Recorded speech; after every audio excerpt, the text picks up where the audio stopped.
নমস্কার সকল শ্রোতা বন্ধুকে আমন্ত্রণ জানাই আমার নতুন ইউটিউব চ্যানেলের, যার নাম গল্প মানেই ভয়। এখানে থাকবে হাড়হিম করা ভূতের গল্প। তো শ্রোতা বন্ধুরা, আজকের গল্প সেই রাতে, যার লেখক বেলা দেবী। তাহলে শুরু করা যাক।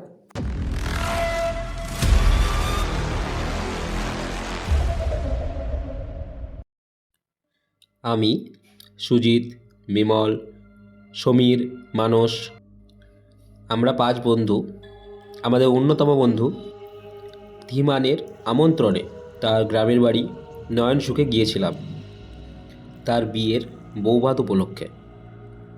সেই স্কুল জীবন থেকেই আমাদের 6 জনের মধ্যে ছিল খুব গাঢ় বন্ধুত্ব। স্কুলে একসঙ্গে পড়তাম, কলেজ জীবনেও একই সঙ্গে কাটিয়েছি।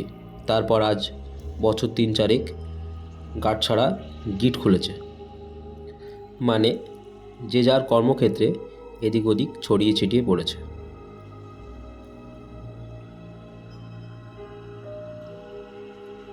ধীমানদের প্রচুর জমি জমা ছিল। বিএ পাশ করার পর সে অন্য কোনো কাজ না গিয়ে বৈজ্ঞানিক প্রথায় চাষ করে। সে বিশেষ অনুরোধ করে আমাদের 5 বন্ধুকে লিখেছেন, একে অজপাড়া গা, তার উপরে তোদের এই বন্ধু, আক্ষরিক অর্থে যাকে বলে চাষা। এতে যদি তোদের মানের হানি না হয় তবে অবশ্যই আসিস। একে শ্রাবণ মাস, ভরা বর্ষা, তার হচ্ছে পাড়াগা। যাবার ইচ্ছে ছিল না, শুধু ধীমানের এই খোঁচাটুকুনের জন্যই হয়তো যাব মন্তব্য করলাম। আমাদের দলের মধ্যে ধীমানেরই প্রথম বিয়ে হচ্ছে। সমীর বলল, বৌভাত ছেড়ে কিন্তু আমাদেরকে ফিরতে হবে। আমার কিন্তু মোটেই ছুটি নেই। অফিসে একই গোলমাল চলছে, অতি কষ্টে একদিনের ছুটি আদায় করেছি। মানস বলল, আমারও সেদিন ফিরতে হবে ভাই, জরুরি কাজ রয়েছে। এদিকে আমি, বিমল আর সুজিত একসঙ্গে দক্ষিণ ভারত ঘুরতে যাব ঠিক করেছি। 1 মাস আগেই টিকিট কাটা, রিজার্ভেশন সব হয়ে গেছে। ধীমানের বৌভাত বুধবার, আর আমাদের রওনা হতে হবে শুক্রবারে সন্ধ্যার দিকে ট্রেন। কাজেই বৌভাত সেরে সেই দিনের রাতে ট্রেনে কলকাতায় ফিরে আসার ব্যাপার সবাই একমত। ঠিক বৌভাতের দিন ভোরবেলার ট্রেনে রওনা হয়ে গেলাম। স্টেশন থেকে 3টে রিক্সা নিয়ে চললাম 5 জনে। মিনিট 15 চলার পরে রিক্সাওয়ালা দাঁড়িয়ে পড়ল। রিক্সাওয়ালা বলল, রিক্সা যাবে না বাবু, যাওয়ার পথ নেই। আমরা নেমে পড়লাম। জিজ্ঞাসা করলাম, এখান থেকে নয়নসুখ কত পথ হে? তা বাবু 8 মাইল হবে। এই আলপথ ধরে চলে যান, পৌঁছে যাবেন। দুদিকে ধান ক্ষেত, মাঝে সরু আলপথ, পাশাপাশি 2 জন চলার উপায় নেই। আমরা লাইন করে হাঁটছিলাম। পথের পাশে কোথাও কোথাও খানাডোবা রয়েছে। হাঁটছি তো হাঁটছি। বিমান বলল, ধীমানটার বাড়ি কোন ধ্যাত দেড়ে গোবিন্দপুরে রে ভাই? ও কি রাস্তা দেখেছিস? সুজিত বলল, মোটেই 8 মাইল রাস্তা নয়, মাইল খানিক তো হবেই। যাক, বাঁচা গেল। শেষ পর্যন্ত অনেকটা পথ ঠেঙিয়ে আমরা ধীমানের বাড়িতে উঠলাম। আমাদেরকে দেখে ধীমান বেটা খুশিতে কলরব করে উঠল। আরে আয় আয়, তোরা সবাই এসেছিস দেখছি। আমি তো ভাবতেই পারিনি সবাই তোরা আসবি। ও, আমার যেন কি আনন্দ হচ্ছে। ধীমান যে আমাদের কিভাবে আপ্যায়ন করবে যেন ভেবে পাচ্ছে না। এই চা এলো, পরেক্ষণেই বাটি ভরা সরশুদ্ধ দুধ নিয়ে আসছে। চুমুক দিয়ে দেখি ক্ষীরের গন্ধ, ঘরের গরুর দুধ। দুপুরে পাতে যা একখানা মাছ ভাজা ফেললো, ওজন হবে 250 গ্রাম করে। সব পুকুরের মাছ, সদ্য জল থেকে তোলা, টাটকা, খেতে যে কি চমৎকার। সময়টা শ্রাবণ মাস, বিকেল 4টে নাগাদ। আকাশ কালো করে মেঘ জমল। তারপর সে কি জোরে বৃষ্টি, সেই সঙ্গে জোরে জোরে ঝোড়ো হাওয়া। সুজিত বলল, কি দারুণ দুর্যোগ করল রে ভাই। ফিরবো কী করে? ধীমান বলল, দেখ, আজকের কি যাবি? আজকে থাক, যাবার কথা কালকে দেখা যাবে। আমরা রাজি হলাম না। রাত 11টায় লাস্ট ট্রেন। বৌভাত খাওয়া সেরে ধীমান এবং তার মা বাবা বোনদের অনেক অনুরোধ উপেক্ষা করে রাত 9টায় বেরিয়ে পড়লাম।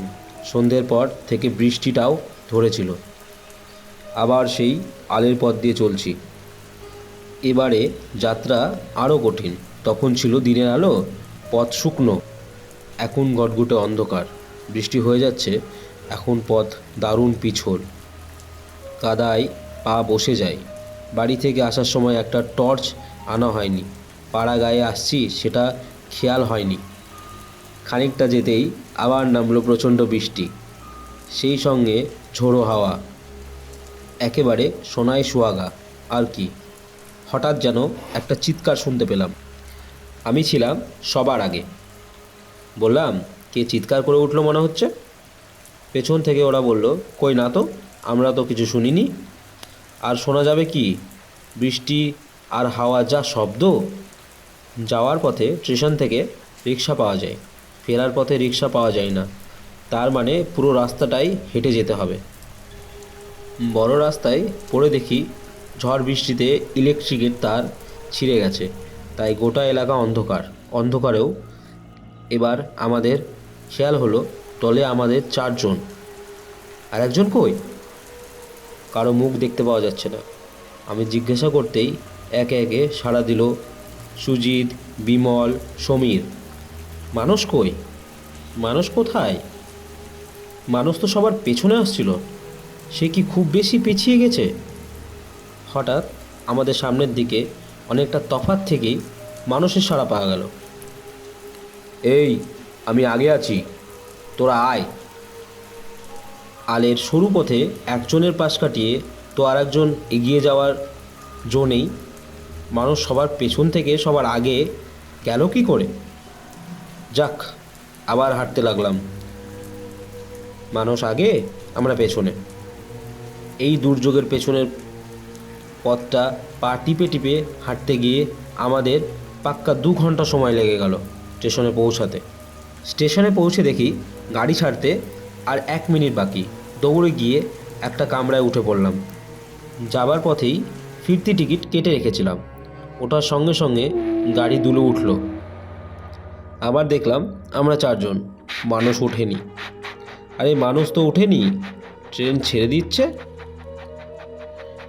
দরজা খুলে গলা বাড়িয়ে দেখি ট্রেনের দিকে ছুটে আসছে মানুষ। হাত নেড়ে চেঁচিয়ে বলল, ভাবিস না, আমি পাশেই উঠছি। ও লাফিয়ে অন্য কামরায় উঠলো দেখতে পেলাম। বিমল বলল, মানুষটা কি উল্টো পাল্টো কাণ্ড শুরু করেছে দেখ। এই দেখি সবার পেছনে, এই দেখি সবার আগে। আমাদের আগেই হেঁটে এলো, আমরা উঠে পড়লাম, ও উঠতে পারলো না। আমি বললাম, উঠেছে অন্য কামরায়। রাতের ট্রেন, ভিড় নেই, বেশ ফাঁকা ফাঁকা। বৃষ্টিতে একেবারে ভিজে গিয়েছিলাম। কিটব্যাগ থেকে তোয়ালা বের করে গা মাথা মুছে ভেজা জামাকাপড় পাল্টে আয়েশ করে বসলাম। সেই ভোরবেলা থেকে ধকল যাচ্ছে, তার উপর একটানা পথ হাঁটার পরিশ্রম। গাড়ির দুলনিতে ঢুলতে ঢুলতে ঘুমাতে ঘুমাতে ভোর রাতে হাওড়া পৌঁছে গেলাম। মানুষের সঙ্গে আর যোগাযোগ হলো না। সমীর বলল, মানুষটা এমন ইয়ার্কি শুরু করলো কেন রে? ওর কি হয়েছে বলতো? আমরা যে যার বাড়ি ফিরলাম। শুক্রবার সকালেই সেই মর্মান্তিক খবরটা জানতে পেরেছিলাম। ধীমানদের বাড়ি থেকে স্টেশনে আসার পথে পাশে একটা ডোবার মধ্যে মানুষের মৃতদেহ দেখতে পাওয়া গেছে। পরের দিন সকালবেলায় মুখে মুখে খবরটা ছড়িয়ে পড়ায় ধীমানরাও কৌতূহলী হয়ে দেখতে এসেছিল। ওরাই মৃতদেহ শনাক্ত করে। ওখানকার পুলিশ কলকাতার পুলিশকে খবর জানায়।